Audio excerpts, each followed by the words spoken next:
The lion was less than 10 feet away from the old woman when the entire zoo fell silent. Police couldn't stop it. Firefighters couldn't reach her. Even the military had no clear shot.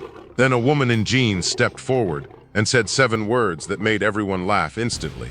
Nobody expected the day to turn into a nightmare. It was supposed to be one of the busiest Saturdays of the year at the Grand River Wildlife Zoo, one of the largest zoological parks in the state of Texas. Families filled the walkways.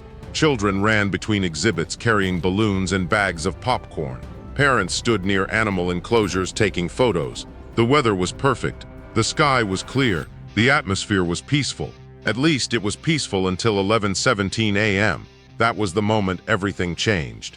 Welcome to Silent Soldier Vibe. From legendary snipers and fearless soldiers to untold battlefield heroes, we bring you powerful cinematic stories inspired by courage, sacrifice, honor, and extraordinary moments that changed lives and shaped history. Every video takes you deep into intense missions, impossible odds, and unforgettable acts of bravery that left nations speechless. Subscribe for more epic stories. A maintenance worker named Carl Benson was performing a routine inspection near the predator section of the zoo. The lion enclosure had passed safety checks dozens of times before. There had never been an incident, never a serious breach, never a dangerous malfunction. But on that morning, something nobody anticipated happened. A hydraulic locking mechanism controlling a secondary security gate failed. At first, nobody noticed. The system showed green. The control panel reported normal operation, yet the inner gate had only partially locked. The failure remained hidden, waiting. A few minutes later, one of the zoo's largest African lions approached the gate. His name was Titan. He weighed nearly 500 pounds. He was powerful, aggressive, and known for dominating every other lion in his enclosure. Visitors often gathered just to watch him. People admired him from behind reinforced glass. Children called him the king of the zoo. Nobody imagined that within minutes he would become the most dangerous creature in the entire city. Titan pushed against the partially secured gate, once, twice, 3 times. Then came a metallic crack, a sound that nobody understood at first. The gate shifted, bent, and suddenly swung open. Titan froze. For a second he simply stared, as if he couldn't believe what had happened. Then instinct took over. The lion stepped through the opening, free. A zoo employee spotted him first. The young worker's eyes widened. For several seconds, she couldn't even speak. Her brain refused to process what she was seeing. Then she screamed, "Lion out!" The words echoed across the predator section. Visitors turned. Security personnel looked up. Employees began shouting. Panic spread instantly. Within seconds, hundreds of people were running. Children cried. Parents grabbed family members. Food trays crashed onto the pavement. People pushed through exit routes. The peaceful zoo transformed into chaos. Zoo security activated emergency protocols. Sirens erupted throughout the facility. Loudspeakers came alive. "Attention! Please evacuate immediately. Move toward the nearest emergency exit. Remain calm." But nobody remained calm, because they could see Titan. The lion wasn't hiding. He wasn't confused. He wasn't wandering aimlessly. He was moving, fast, and every person who saw him felt the same thing: fear. Pure, primal fear.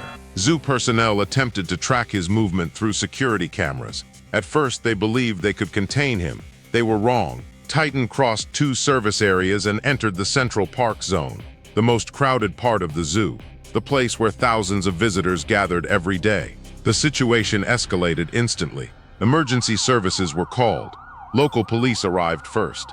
Their vehicles surrounded the perimeter. Officers established evacuation corridors. Special response units prepared tranquilizer equipment. Yet there was a problem, a very serious problem. Titan never stopped moving long enough for a clean tranquilizer shot. Every opportunity disappeared within seconds. Each failed attempt increased the danger. The lion became more agitated, more unpredictable, more aggressive. Then things got even worse. A 78-year-old woman named Eleanor Whitmore became separated from her family during the evacuation. Nobody noticed at first. The crowd was too large, the panic too intense. Her daughter thought she was behind her. Her grandson believed she had already reached the parking area. Everyone assumed someone else had her. Nobody did. Eleanor was alone.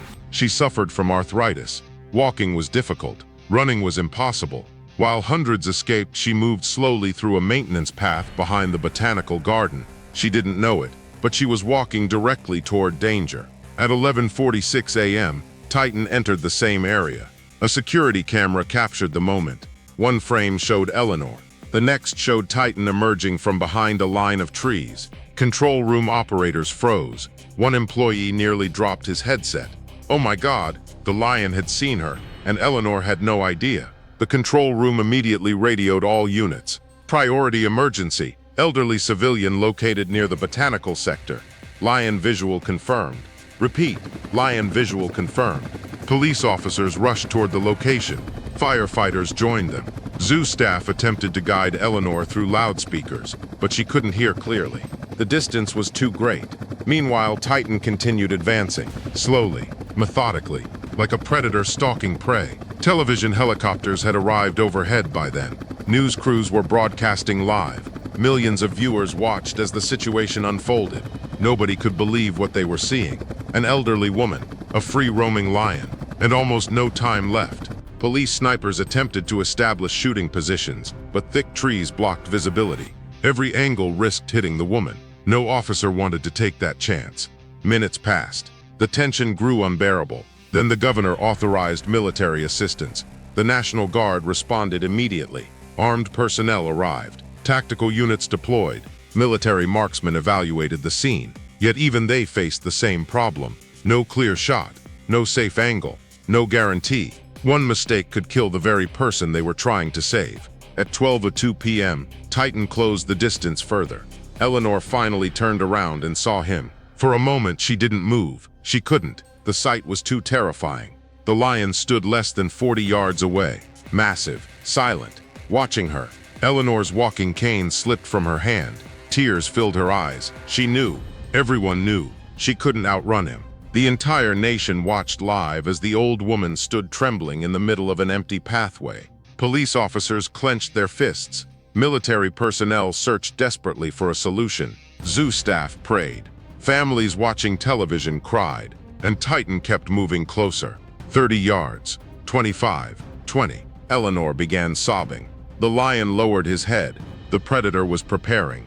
Somewhere behind the growing crowd of emergency responders, a woman wearing blue jeans, hiking boots, and a gray jacket watched everything in silence. She hadn't spoken once since the crisis began.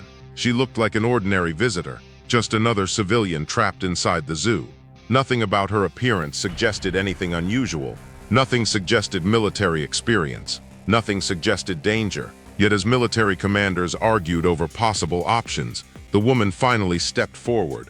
She looked directly at the ranking officer, then calmly said, "Give me a sniper rifle." The surrounding officers stared at her. For a second, nobody spoke. Then laughter erupted, because nobody there knew who she really was. And in less than 10 minutes, that was about to change forever. The old woman was crying. The lion was getting closer. Police had failed. Firefighters had failed. Even military snipers couldn't find a safe shot. Then a civilian woman demanded a sniper rifle. The officers laughed in her face. 5 minutes later, nobody in that zoo was laughing anymore.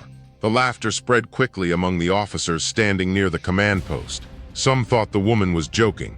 Others assumed panic had clouded her judgment. A few simply shook their heads and turned their attention back toward the unfolding disaster. The ranking officer, a National Guard major named Daniel Hayes, stared at her for several seconds before speaking. "Ma'am, this isn't the time." The woman didn't move. "Give me a sniper rifle." Her voice remained calm, not desperate, not emotional, calm. The kind of calm that seemed strangely out of place considering the situation. Major Hayes frowned.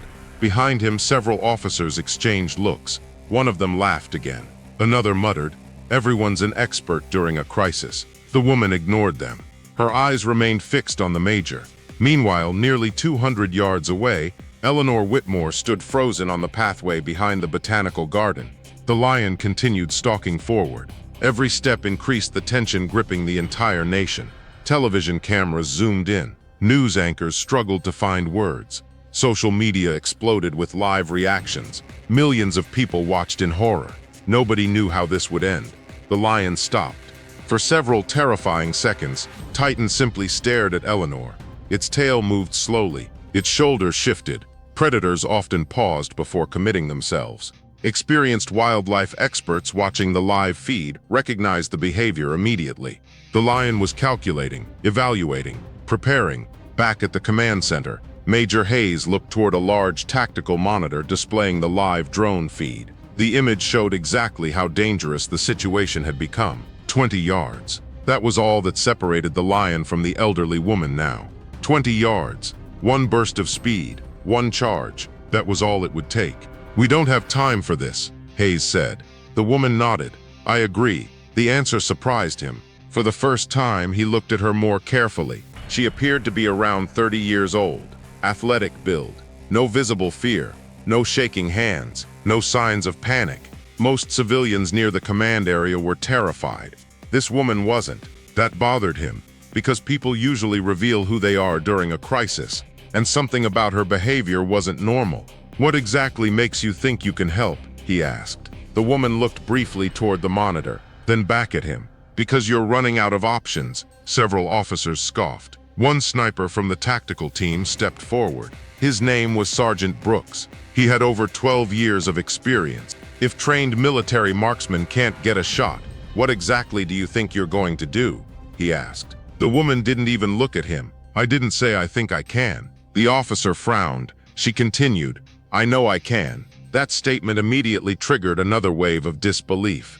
A few nearby officers actually smiled. One firefighter whispered, "This lady is crazy." Another shook his head. Major Hayes crossed his arms. "This isn't a movie, ma'am." "No," she replied. "It's not." The confidence in her voice irritated several people nearby. Confidence without credentials sounded like arrogance, especially during an emergency. And as far as they knew, she was just another zoo visitor, nothing more. Meanwhile, Titan began moving again. The lion's muscles rolled beneath its skin. Its massive paws stepped silently across the pathway. 19 yards, 18, 17. The drone operator swallowed nervously. Every person inside the command vehicle watched the screen. Nobody spoke. The atmosphere felt suffocating. A wildlife specialist suddenly pointed toward the monitor.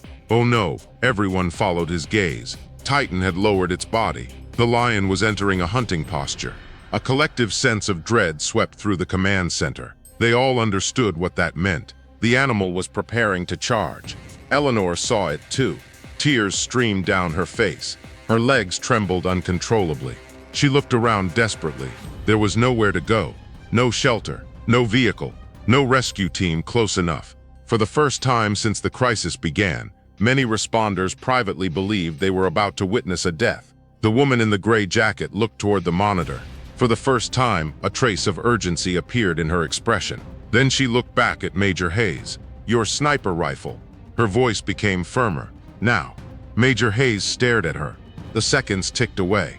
Every decision suddenly felt impossible. If he ignored her and the woman died, he would wonder forever whether she could have helped. If he listened and she turned out to be unstable, he would be handing a precision weapon to a stranger. Neither option felt acceptable. Before he could answer, another officer approached quickly. "Major." Hayes turned. "What?" The officer lowered his voice. "The lion 16 yards away." Silence. The major looked at the monitor again. 16 yards. The situation was collapsing. Fast. The woman stepped closer. "Let me try." Hayes looked directly into her eyes. What he saw there unsettled him. Because he didn't see uncertainty. He didn't see hope. He didn't see confidence. He saw certainty. Absolute certainty. The kind normally found only in people who had done something many times before. Finally, the major asked the question, "Who are you?" The woman hesitated. For a moment, it seemed she might answer. Instead, she said something else. "Right now, I'm the only person asking for permission instead of excuses." Several officers fell silent. The statement hit harder than anyone expected. Nobody liked hearing it, mostly because it was true. The major looked toward the monitor once more. 15 yards. The lion was almost close enough to attack. The crowd behind police barricades had become completely silent. Television helicopters hovered overhead. News reporters spoke in hushed voices. Even the responders seemed unable to breathe normally. Then something happened that changed everything. Titan suddenly took 3 slow steps forward. Eleanor stumbled backward and fell. The old woman hit the ground hard. Gasps erupted everywhere. People screamed. Some responders looked away, because now she couldn't even stand. The lion stopped again, 14 yards away, watching, waiting, and suddenly everyone understood. There wasn't much time left. Major Hayes slowly turned back toward the mysterious woman. For several seconds, neither of them spoke. Then he made a decision that every officer around him would remember for the rest of their lives. "Bring me a rifle." The surrounding officers immediately protested. "Sir, you can't be serious. We don't even know who she is." But the major raised a hand. Silence returned. His eyes never left the woman. "You're getting one chance." The woman nodded once. Nothing more. No smile, no celebration, no excitement. Just a single nod, as though she had expected this moment all along. What nobody knew was that within the next few minutes, this ordinary-looking civilian would reveal a secret that had remained hidden for years. And when that secret came out, every person standing there would realize they had been laughing at the wrong woman. The military officers thought they were handing a rifle to a desperate civilian. They were wrong. As the lion crept closer to the terrified old woman, the mysterious stranger calmly reached for the weapon. Then she asked a question that instantly made every trained sniper in the command center nervous. The rifle arrived less than 30 seconds later. A young soldier carried it carefully through the growing crowd of responders and handed it to Major Hayes. The weapon was a military-grade sniper rifle normally reserved for trained marksmen. Nobody expected the woman to know anything about it. Most assumed she would hold it awkwardly, perhaps reveal that she had exaggerated her abilities, and force the major to end the discussion. Instead, the moment the rifle came into view, something unusual happened. The woman's eyes immediately moved to the scope, then to the barrel, then to the bolt assembly, then to the bipod. It happened so quickly that most people barely noticed, but Sergeant Brooks noticed, because it was exactly what a professional shooter would check first. The woman accepted the rifle and examined it for less than 5 seconds. Then she looked at Brooks. "When was this scope last calibrated?" The question caught him completely off guard. "What? The scope," she repeated calmly. "When was it last calibrated?" For a moment, nobody spoke. Several officers exchanged confused looks. Brooks frowned. 3 days ago, the woman nodded. "Good." Then she worked the bolt. Smooth, confident, effortless. Not like someone handling a sniper rifle for the first time. Not even like an enthusiast. Like someone who had spent years doing it. The laughter disappeared.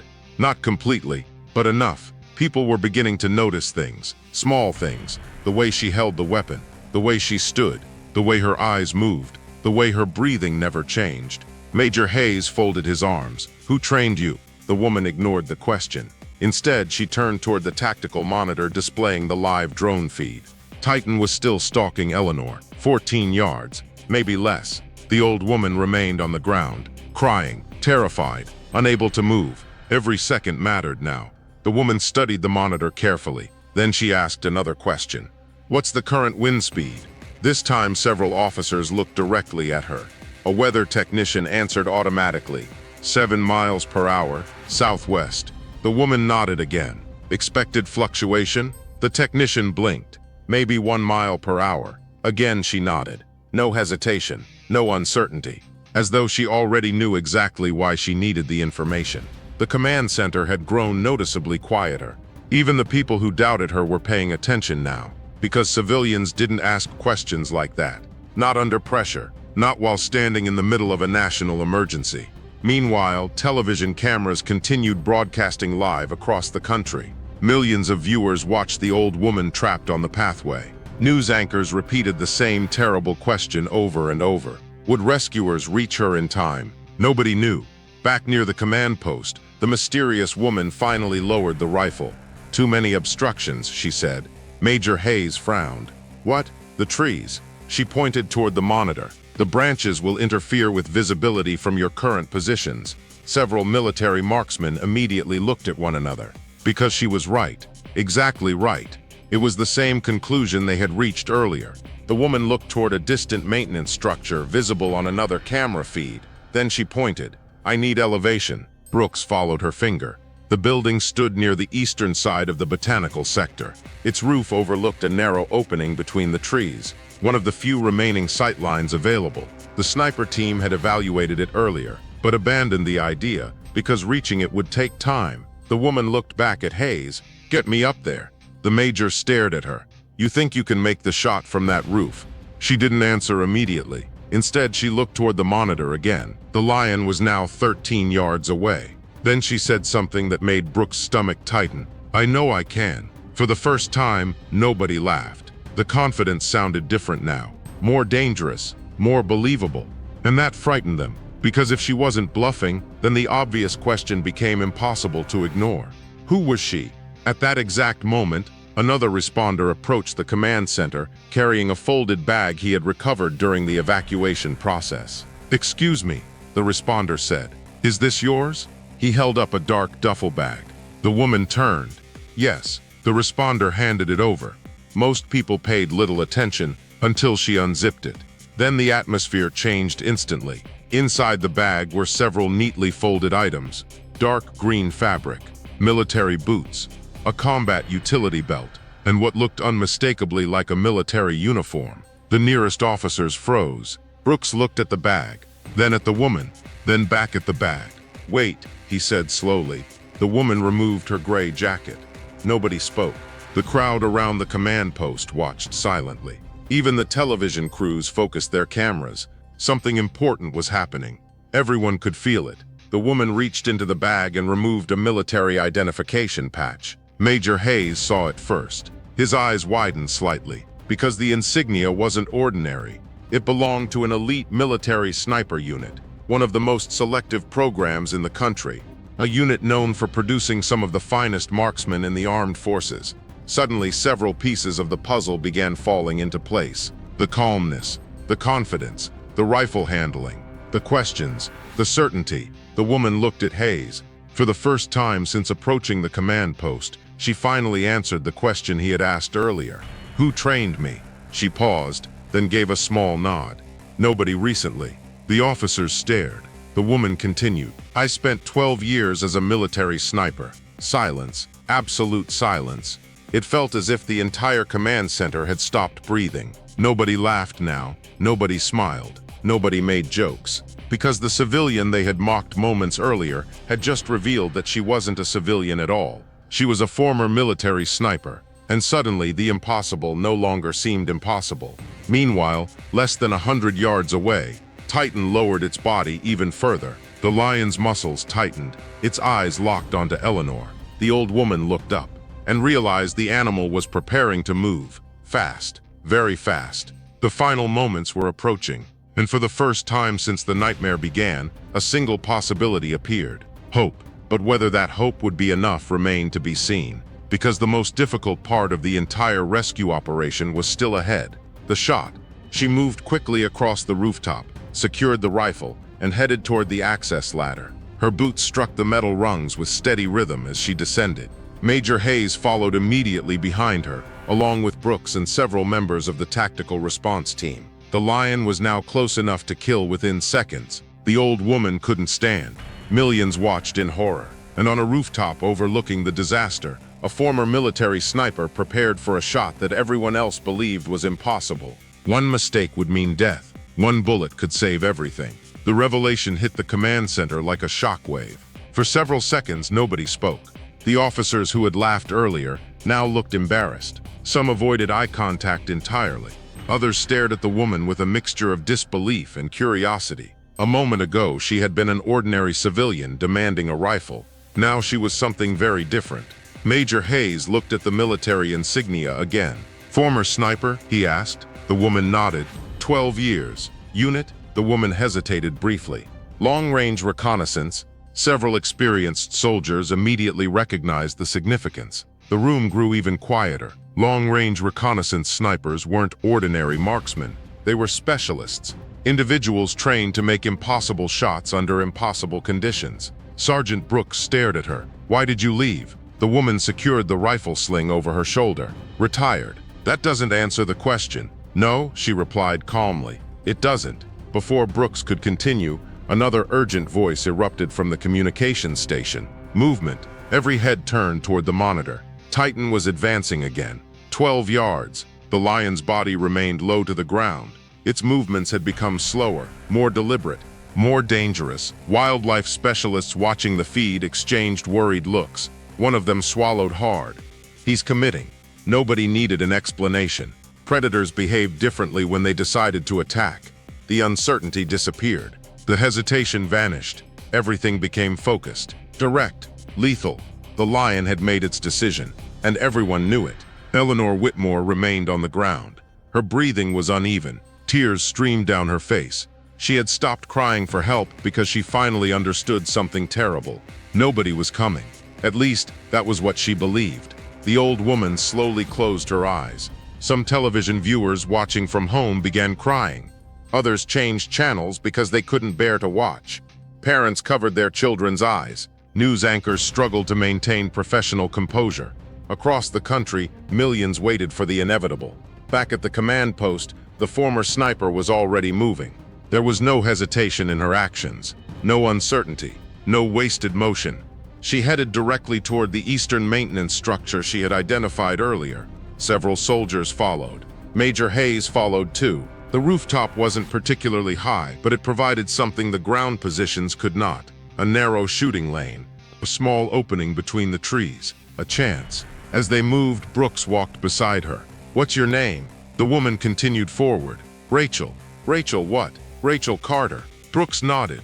"Do you understand what's at stake here?" Rachel glanced at him briefly. Then she looked ahead again. "Perfectly." The answer made Brooks uncomfortable, because she sounded as though she were discussing the weather. Not a life or death rescue, not a lion, not a terrified old woman, just another task, another mission.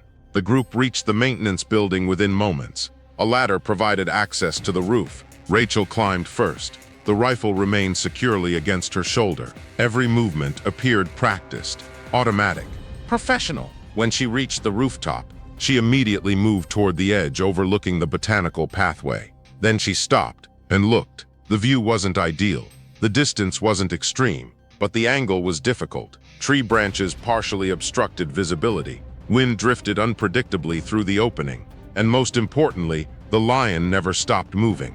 Rachel lowered herself behind the rifle. The world around her seemed to disappear. The crowd, the helicopters, the sirens, the shouting, everything faded away. There was only the target, the environment, the variables, the mission. Brooks watched carefully. He had spent years around military snipers.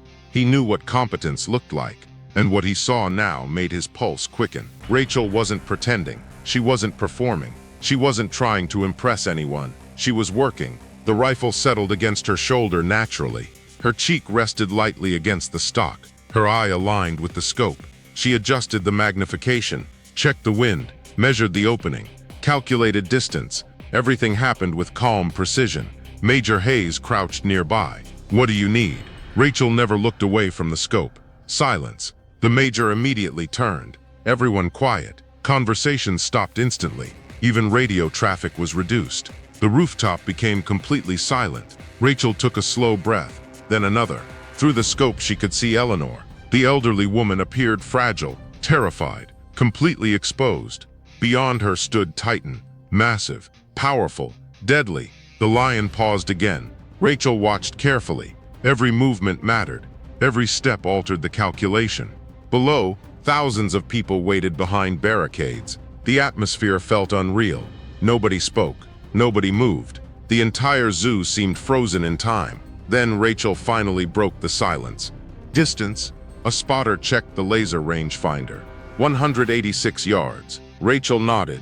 Wind. 7 miles per hour. Variable. Another nod. The spotter looked surprised. She wasn't asking because she needed help.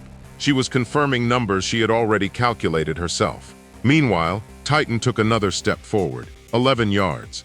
Then 10. Gasps erupted from the crowd. The lion was now terrifyingly close. Eleanor could hear its breathing. She could see its eyes, its muscles, its claws. The old woman began trembling uncontrollably. Back on the rooftop, Rachel adjusted slightly. Her finger rested alongside the trigger guard. Not on the trigger, not yet. The discipline impressed every soldier watching, because many shooters made the mistake of rushing. Rachel didn't rush. She remained patient, focused, controlled. A helicopter camera zoomed toward her position. Television viewers finally saw her clearly. Nobody knew her story. Nobody knew her history. They only knew that a woman in military uniform had appeared seemingly out of nowhere, and she was now aiming at a lion nobody else could stop. Titan lowered its body further. A wildlife expert watching the monitor suddenly went pale. "Oh God." Major Hayes looked at him. "What?" The expert pointed. "The shoulders. What about them? The attack posture. Silence." The meaning was obvious. The lion was seconds away from charging. Rachel heard the exchange, but her expression never changed. Her breathing remained steady, slow, controlled, measured. Then she spoke 4 words, quietly, almost to herself. "I have the shot." Every person on the rooftop froze. Brooke stared at her. "You do." Rachel didn't answer, because at that moment, she was no longer listening to anyone around her. She was looking through the scope, watching the lion, watching the old woman, waiting for the exact moment, the single moment, the only moment. And as Titan shifted its weight forward, preparing to explode into motion, Rachel Carter slowly moved her finger onto the trigger. The lion moved first. One explosive step, then another. The old woman couldn't run. The crowd couldn't help. And millions watching live believed they were about to witness a tragedy. On a rooftop 186 yards away, Rachel Carter squeezed the trigger and gambled everything on a single bullet. The world seemed to stop breathing. Rachel's finger rested against the trigger. The crosshairs remained fixed inside the narrow opening between the trees. Through the scope, Titan filled most of her view. Every muscle in the lion's body looked coiled like a spring. Every movement signaled the same terrifying reality. The attack was coming. Around the zoo, thousands of people stood in complete silence. Police officers forgot to blink. Firefighters gripped their helmets. Reporters stopped talking. Even the helicopter crews hovering overhead seemed frozen. It was as if the entire country had paused to witness the next few seconds. Eleanor Whitmore lay helpless on the pathway. Her hands trembled violently.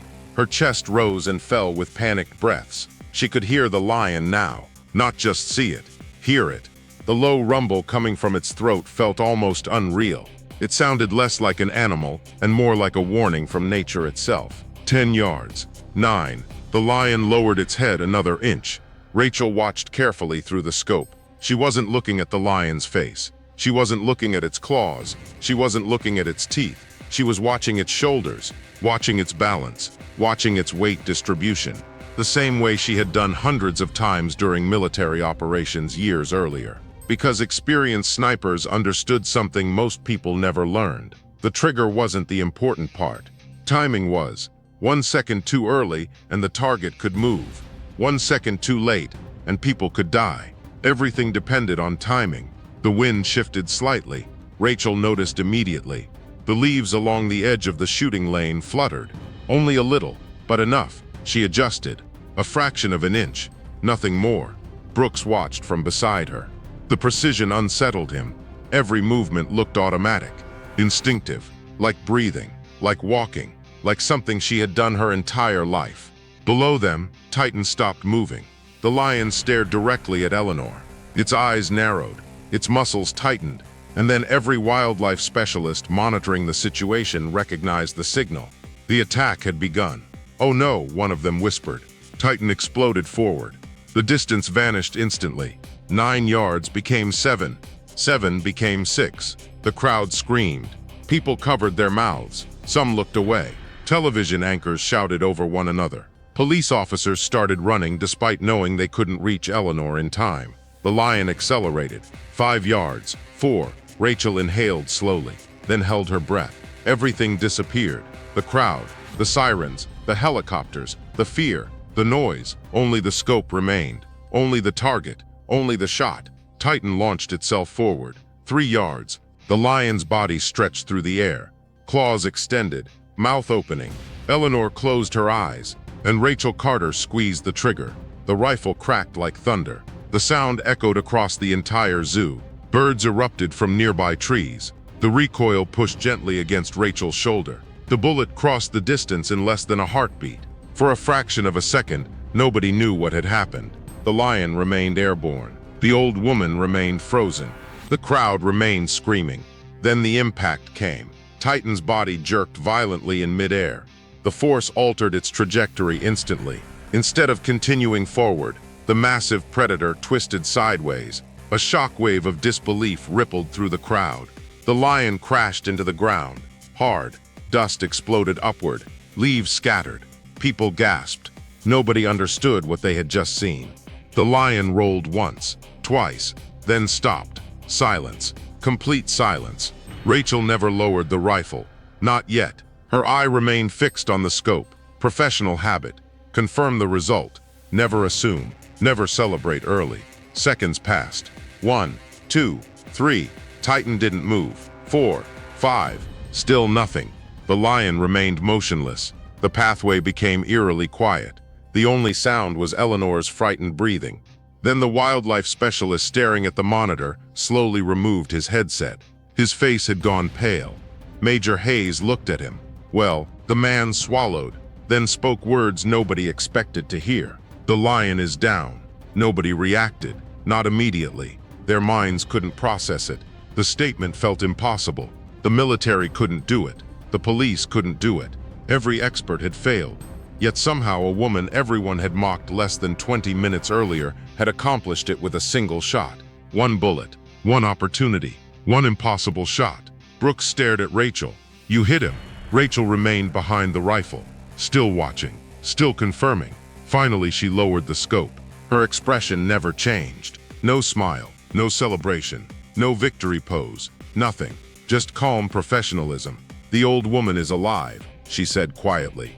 For Rachel, that was the only outcome that mattered. Then reality finally reached the crowd.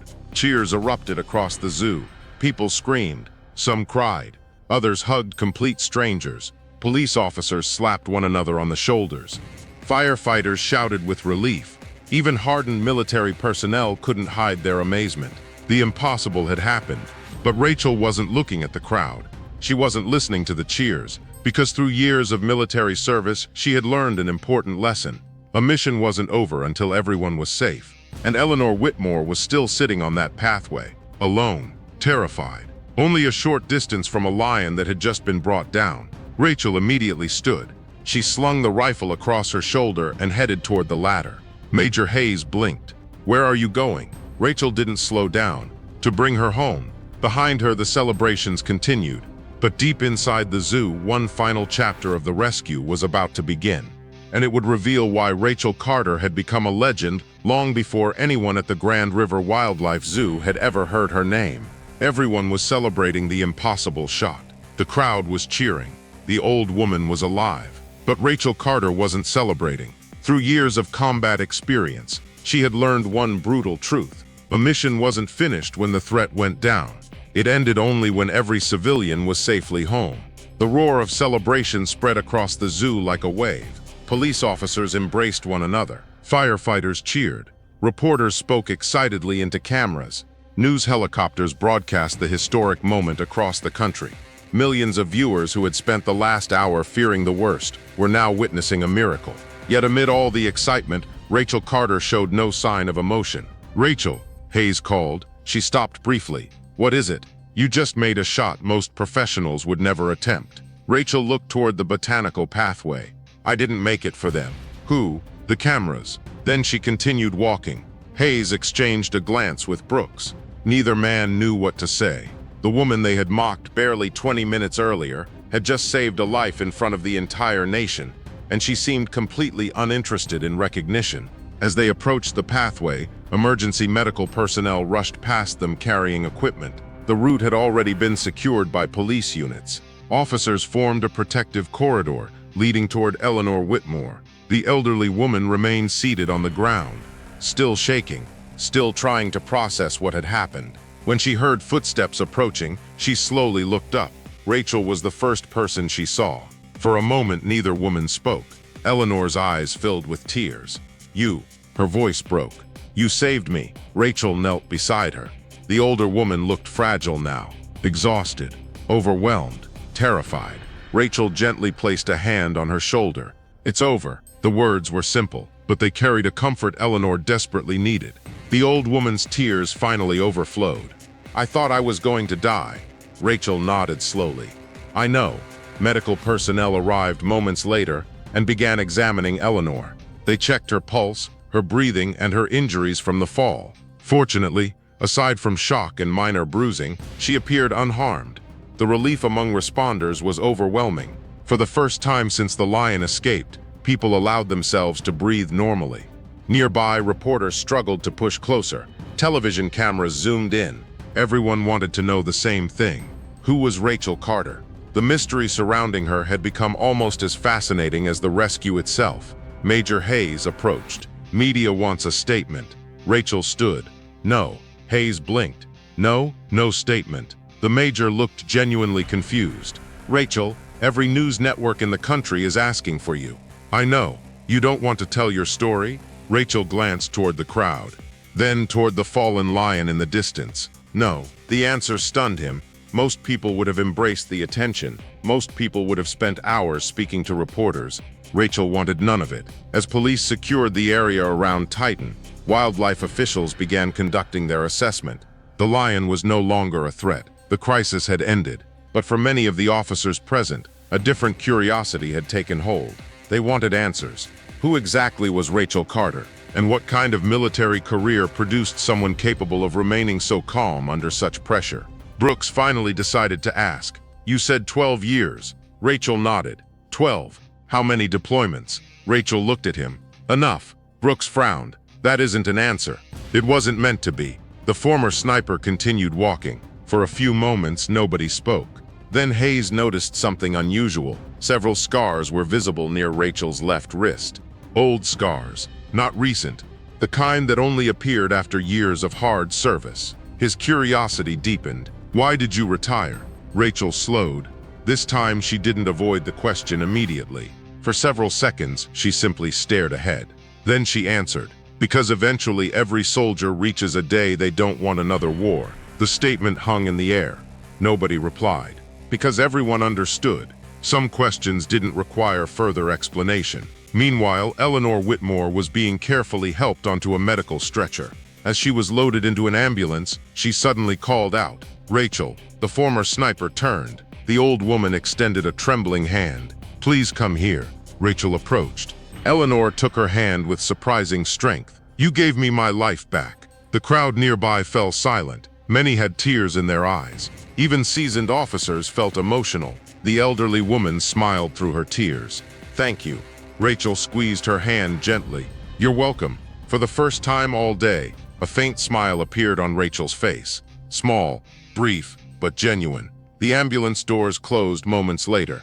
As the vehicle departed, applause began somewhere near the police barricades. One person started clapping, then another, then another. Within seconds, hundreds of people joined in. The applause spread throughout the zoo. Police officers applauded. Firefighters applauded. Military personnel applauded. Families applauded. The sound grew louder and louder. Rachel stood quietly in the middle of it all, embarrassed by the attention, uncomfortable with the spotlight. But there was no escaping it. Not today. Because everyone present knew they had witnessed something extraordinary. Not just a remarkable shot. Not just a dramatic rescue. They had witnessed courage. The kind of courage that steps forward when everyone else hesitates. The kind that accepts responsibility when others see only risk. The kind that saves lives. As the applause continued, Major Hayes stepped beside her. You know, he said, I owe you an apology. Rachel looked at him. For what? I laughed. Rachel shrugged. So did everyone else. Still, the Major extended his hand. You saved her. Rachel looked at the offered hand for a moment, then shook it. No, she replied quietly. We saved her. Hayes smiled, but deep down, he knew the truth. Without Rachel Carter, the outcome would have been very different. The crowd continued applauding. The cameras continued rolling. And across the country, millions of viewers watched the former sniper standing beneath the afternoon sun. A woman who had arrived at the zoo as an anonymous visitor. A woman nobody believed. A woman everyone laughed at. Until one bullet changed everything. As reporters searched for her past, they discovered something unbelievable. Rachel Carter wasn't just a former sniper. She was a soldier whose name had once circulated through military circles like a legend. The woman who saved Eleanor Whitmore had spent years surviving missions that most people wouldn't survive once. The applause continued long after the ambulance disappeared from view. Reporters rushed to file breaking stories. News stations replayed the lion rescue from every possible angle. Social media exploded with clips of the shot. Across the country, people debated the same question. Who was Rachel Carter? Within hours, journalists began searching public military records. Most found very little. That alone was unusual. Most decorated veterans left trails, awards, interviews, official recognitions. Rachel seemed different. Large portions of her service history appeared almost invisible. Some records existed. Many did not. The more reporters searched, the stranger the story became.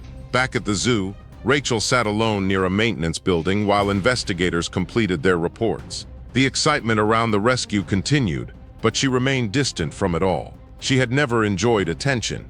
In her experience, attention usually arrived after something terrible happened. Major Hayes eventually approached carrying 2 cups of coffee. Without asking, he handed one to her. Rachel accepted it. For several moments they sat quietly. The afternoon sun had begun sinking lower in the sky. Finally, Hayes spoke. "You know they're digging into your past." Rachel smiled slightly. "They won't find much. That concerns me." "It shouldn't." Hayes studied her carefully. "You ever think about telling people what you've done?" Rachel looked toward the horizon. "No. Why?" "Because the people who matter already know." The answer sounded simple, but something in her voice suggested a much deeper story. Meanwhile, several hundred miles away, retired Colonel Richard Monroe sat inside his home office watching a replay of the rescue. The moment Rachel appeared on screen, he nearly dropped his coffee. "No way." His wife looked up from across the room.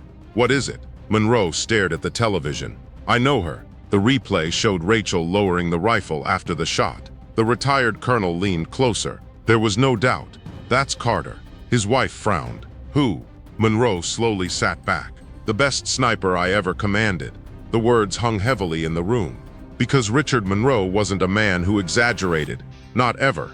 Back during Rachel's military career, Monroe had commanded one of the most respected reconnaissance units in the armed forces. He had worked alongside elite soldiers for decades. Yet among all of them, one name stood apart. Rachel Carter. Not because she talked the loudest, not because she sought recognition, quite the opposite. Rachel rarely spoke, rarely socialized, rarely drew attention to herself. She simply performed. Again, and again, and again. Monroe remembered the first time he met her. She had been 20 years old, young, focused, determined. Most recruits arrived eager to prove themselves. Rachel arrived determined to prove nothing. She simply wanted to work.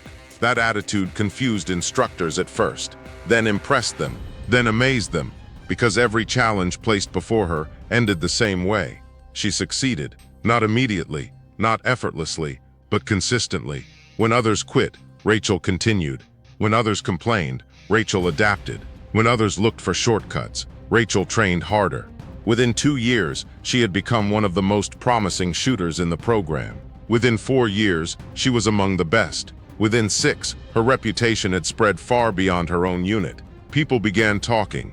Stories circulated. Some were true, some weren't. But all of them pointed toward the same conclusion. Rachel Carter was exceptional. Back at the zoo, reporters continued gathering information. One journalist eventually located a retired sniper instructor named Frank Dawson. When shown Rachel's photograph, Dawson laughed. "I taught her. What was she like?" The instructor shook his head. "Different." "How?" Dawson leaned back.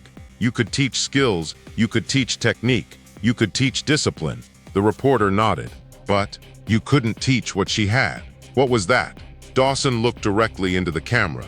"Patience." The reporter seemed confused. "Patience?" The instructor smiled. "Most shooters focus on pulling the trigger. Rachel focused on waiting." Meanwhile, Rachel remained unaware of the growing media storm.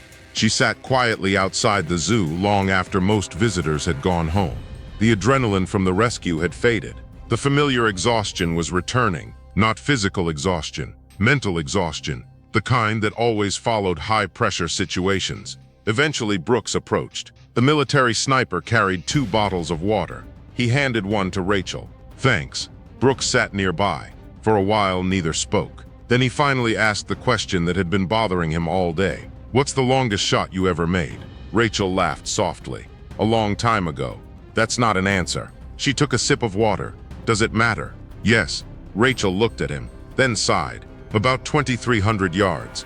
Brooks nearly choked. "What?" Rachel shrugged. "What?" "Conditions were good." Brooks stared.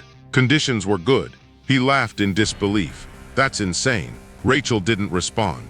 Because for her, the number wasn't important.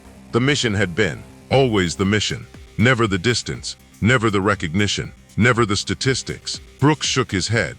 You know, every sniper in the country is going to hear about today. Rachel looked away. Probably. And nothing. Brooks laughed again. I don't understand you. Rachel smiled faintly. Most people don't. As evening settled over the zoo, another figure arrived unexpectedly. An older man stepped out of a black vehicle near the security gate. The moment Major Hayes saw him, he recognized the retired colonel immediately. Richard Monroe. The legendary commander walked through the crowd without hesitation. His eyes searched the area, then found Rachel. For a moment he simply stood there, looking at a soldier he hadn't seen in years. Rachel noticed him seconds later. Her expression changed immediately. For the first time all day, genuine surprise appeared on her face. Colonel? Monroe smiled. Still calling me that? Rachel stood. You're supposed to be retired. So are you. Both laughed. The officers nearby exchanged confused looks. They had never seen Rachel laugh before. Not once. The colonel approached and extended his hand. Rachel ignored it. Instead, she hugged him. The gesture surprised everyone, because it revealed something they hadn't yet seen. The legendary sniper wasn't simply respecting a former commander. She was greeting someone who had once been family. Monroe stepped back, then looked directly at her. You always did have a habit of showing up exactly when people needed you. Rachel smiled. Some habits die hard. The colonel nodded. Then his expression grew more serious, because there was still one question everyone wanted answered. The same question that had followed Rachel for years. The same question people had asked ever since the day she left military service. Why did she walk away? And as the sun disappeared beyond the horizon, Richard Monroe finally decided to ask it again. For years, nobody knew why Rachel Carter abandoned the career she loved.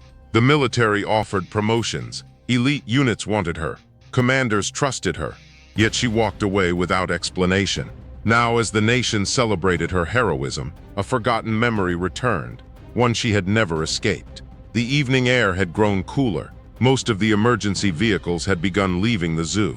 The television crews were still there, but the chaos that had consumed the day was finally fading.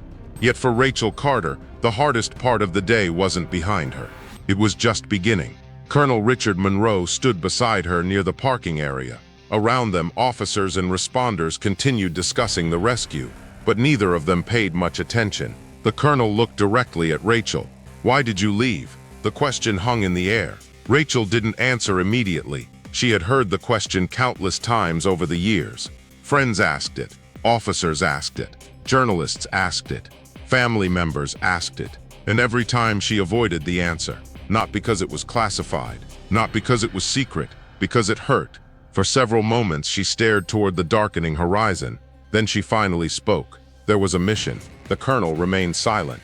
He remembered. Of course he remembered. Rachel continued. 7 years ago. The memories returned immediately. Clear, sharp, unwanted. The mission had taken place in a mountainous region, thousands of miles away. Rachel had been 32 years old then, at the peak of her abilities. Physically strong, mentally disciplined, considered one of the finest snipers in military service. Everything about the operation appeared routine. At first, an intelligence team had identified a dangerous armed group operating near several civilian villages. Rachel's unit was tasked with providing overwatch, while another team conducted an extraction mission. Simple, clean, controlled. At least that was the plan. But plans rarely survived reality. Halfway through the operation, everything went wrong. A hidden enemy force appeared. Communications failed. The extraction team became trapped. Suddenly, dozens of civilians found themselves caught between armed fighters and military personnel. Rachel still remembered the fear in their faces. Mothers holding children, elderly villagers unable to run, families trapped in the middle of a battlefield they never chose. The mission changed instantly. It was no longer about completing objectives. It became about saving lives. The firefight lasted hours, longer than anyone expected. Rachel spent most of it behind her rifle, protecting civilians, protecting soldiers, protecting anyone she could. And for a while it worked. Then came the moment that changed everything. The colonel looked away. Even after all these years, that day remained difficult to remember. Rachel's voice remained calm. But her eyes told a different story. A little girl. The words were barely above a whisper. Brooks, Hayes, and several nearby officers listened carefully. Nobody interrupted. Rachel continued. She couldn't have been older than 8. The memory hit harder than any battlefield ever had. The child had become separated from her family during the chaos. Terrified, alone, caught in the open. Rachel saw her through the scope, a frightened little girl standing in exactly the wrong place. The enemy saw her too. Rachel immediately understood what was about to happen. She requested permission to reposition. Denied. She requested permission to advance. Denied. Command wanted her maintaining overwatch, maintaining control, maintaining the mission. Rachel had followed orders. For years she had followed orders, but that day she couldn't. Not anymore. The little girl started running. Gunfire erupted. Chaos followed. And Rachel made a decision. She left her position. For the first and only time in her military career, she abandoned the perfect shooting lane, abandoned the mission plan, abandoned protocol, and ran toward the child. The colonel lowered his head. He remembered every second. Rachel remembered it too. The sound of bullets, the screams, the dust, the fear, the impossible distance. She ran harder than she had ever run in her life. The little girl fell. Rachel reached her seconds later and threw herself between the child and the incoming fire. Silence settled over the group listening. Nobody moved. Nobody spoke. Rachel took a slow breath. The girl survived. Relief spread across several faces. Then Rachel continued. But someone else didn't. The relief vanished. The colonel closed his eyes, because he knew what came next. A soldier named Michael Turner had moved to support Rachel's position. One of the best men in the unit. One of her closest friends. Maybe her closest. During the rescue, Michael exposed himself to enemy fire to protect civilians moving toward safety. He saved several lives, then paid for it with his own. The battlefield ended. The mission succeeded. The civilians survived. The little girl survived. But Michael didn't come home. Rachel looked toward the ground. For the first time all evening, her voice trembled slightly. I kept wondering if there was another way. Nobody answered, because there wasn't. Sometimes war offered terrible choices, and no perfect solutions. The colonel finally spoke. You saved those people. Rachel nodded. I know. You saved that child. Another nod. I know. Michael knew exactly what he was doing. Rachel looked away. I know. Yet knowing those things had never erased the guilt, never erased the questions, never erased the memories. For years she carried them. Eventually she realized something. She no longer wanted another battlefield. No more missions. No more combat zones. No more impossible choices. So she retired. Not because she was tired. Not because she was afraid. Because she wanted peace. The irony wasn't lost on her. After years spent running toward danger, she wanted a normal life. A quiet life. Yet somehow danger always seemed to find her. The colonel smiled sadly. You know what Michael would say if he were here. Rachel laughed softly. Probably something annoying. The colonel chuckled. Definitely something annoying. Even Hayes smiled. The tension eased slightly. Then the colonel became serious again. You know why today matters. Rachel looked at him. Because a woman survived. No. The colonel shook his head. Because years ago you couldn't save everyone. Silence. He continued. But today you could. The words hit harder than Rachel expected. Much harder. For a moment she didn't know how to respond. Images flashed through her mind. The little girl. The battlefield. Michael. Years of regret. Years of questions. Then another image appeared. Eleanor Whitmore. Alive. Safe. Going home. For the first time in a very long time, something inside Rachel felt lighter. Not healed. Not completely. But lighter. As darkness settled over the zoo, the reporters continued telling the story of the mysterious sniper who saved an old woman from a charging lion. But the people standing there understood something the cameras never could. The lion rescue wasn't just about courage. It wasn't just about skill. It wasn't just about one impossible shot.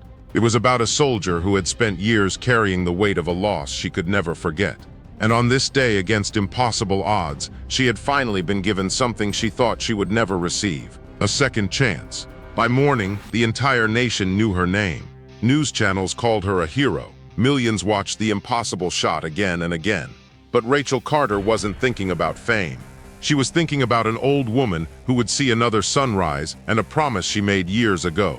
The story spread across America faster than anyone expected. Before sunrise the next morning, every major news network was covering the rescue. Television programs replayed the footage repeatedly. The moment Titan launched toward Eleanor, the instant Rachel fired, the impossible mid-air impact, the miraculous rescue. People couldn't stop watching. Social media platforms exploded with discussions. Military veterans praised her discipline. Law enforcement officers praised her courage. Wildlife experts praised her precision. Ordinary families praised her humanity. The story dominated headlines throughout the country. Many reporters called it the most dramatic civilian rescue story of the year. Others called it a miracle. But Rachel Carter wasn't watching any of it. She spent the morning sitting alone on the porch of a small cabin several miles outside the city. Coffee rested beside her. The surrounding forest remained quiet, peaceful, exactly the kind of life she had wanted after leaving military service. Her phone had been ringing constantly since dawn. She ignored every call, every interview request, every television invitation, every podcast offer. She wanted none of it. Around noon, however, one call finally convinced her to answer. The caller ID displayed a familiar name, Eleanor Whitmore. Rachel smiled, then picked up. "Hello?" The elderly woman's voice sounded much stronger than it had the previous day. "Rachel, how are you feeling?" A small laugh came through the phone. "Alive." Rachel smiled again. "That's good." There was a brief silence. Then Eleanor spoke softly. "My family wants to meet you." Rachel looked toward the trees. "You don't owe me anything." "I know." Another pause. "But I would like to thank you properly." Rachel thought for a moment, then agreed. That afternoon she drove to the hospital. As she entered the building, several people immediately recognized her. Whispers spread through the hallway. Some pointed, others smiled. A few quietly thanked her. Rachel nodded politely and continued walking. She still wasn't comfortable with attention, probably never would be. When she entered Eleanor's hospital room, she found the old woman surrounded by family members, children, grandchildren, great-grandchildren. The room was full. The moment Rachel appeared, everyone stood. For a second, nobody spoke. Then Eleanor smiled. "There's my guardian angel." Rachel laughed softly. "I'm definitely not that." The family welcomed her warmly. Some had tears in their eyes. Others struggled to find words. One young boy finally stepped forward. He couldn't have been older than 10. "Are you really the lady who stopped the lion?" Rachel smiled. "I suppose so." The boy stared at her with wide eyes. "You weren't scared?" The room fell silent. Everyone waited for her answer. Rachel looked at him, then smiled gently. "I was terrified." The boy looked confused. "But you did it anyway." Rachel nodded. "That's what courage is." The answer stayed with everyone in the room, especially the young boy. Because courage wasn't the absence of fear. It never had been. It was moving forward despite fear. Something Rachel had learned years ago. Something she hoped the child would remember. Before leaving, Eleanor asked everyone else to step outside for a moment. The room became quiet. Only the two women remained. Eleanor reached for Rachel's hand. "You gave me more than my life." Rachel frowned slightly. "What do you mean?" The old woman smiled. "You gave my family more time." The words hit harder than any public recognition, harder than any medal, harder than any applause. Rachel felt her throat tighten, because she understood exactly what Eleanor meant. More birthdays, more holidays, more family dinners, more memories, things that couldn't be measured, things that mattered. For a moment, neither woman spoke. Then Eleanor squeezed her hand. "And I think you needed yesterday too." Rachel looked at her. The old woman smiled knowingly. Some people spend years carrying things they don't deserve. Rachel felt a lump form in her throat, because somehow Eleanor had understood. Not the details, not the military history, not the memories, but the burden. The old woman had seen it. Rachel smiled softly. Maybe, when she left the hospital, something felt different, lighter, not perfect, not complete, but better. Days passed, then weeks. The nation slowly moved on to other stories. News cycles changed. Headlines shifted. New events captured public attention. But certain stories never fully disappear. Rachel's became one of them. Schools discussed it. Military academies referenced it. Leadership programs analyzed it. Not because of the shot itself, but because of what happened before the shot. The willingness to step forward when everyone else stepped back. The willingness to accept responsibility. The willingness to act. Months later, A special ceremony was held in the city. Rachel tried to avoid it. She failed. Major Hayes personally convinced her to attend. Hundreds of people gathered: police officers, firefighters, military personnel, zoo employees, citizens, and in the front row sat Eleanor Whitmore and her family. When Rachel stepped onto the stage, the crowd immediately stood. The applause lasted nearly a full minute. Rachel looked uncomfortable. The audience smiled. Some things never changed. The mayor presented a medal recognizing extraordinary civilian courage. Rachel accepted it politely, then approached the microphone. Everyone expected a speech, a long speech, a heroic speech. Instead, Rachel looked across the audience and said only a few words. The people you call heroes are usually just people who refuse to walk away. Silence filled the room. Then she continued, "Yesterday it was me. Tomorrow it might be someone else." She looked toward Eleanor. "What matters is stepping forward." The audience erupted into applause, because everyone understood Rachel wasn't talking about herself. She never had. After the ceremony ended, Eleanor approached her one final time. The two women stood together beneath the evening sky. The old woman smiled. "You know people will remember you." Rachel shook her head.